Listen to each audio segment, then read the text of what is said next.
TV kau? Boleh?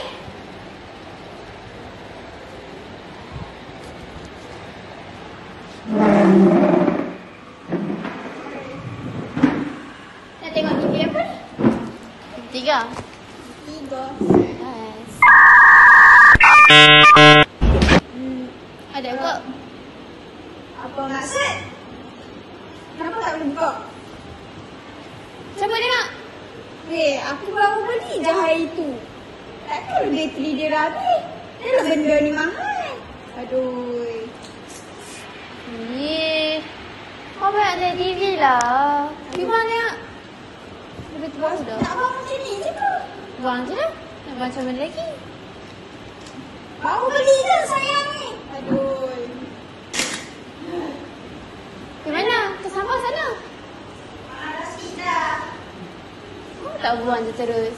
Mana boleh. Dia ada cara nak buang bateri ni.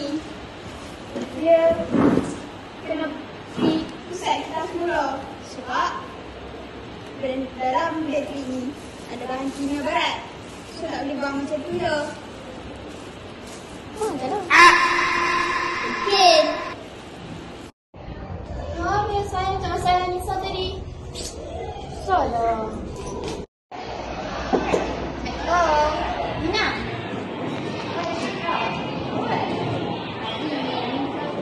Kau pergi dekat aku pasal bateri lah. Kenapa lah ada kita? 2,000 years later. Aku terus pasal Satria ni. Aku rasa macam aku boleh cari penyelesaian daripada ni. Cuba aku tengok. Kenapa? Penghasilan tenaga lejit dapat diperoleh daripada berbagai sumber. Maksudnya daripada sumber alam sumber jadi pun boleh? Boleh.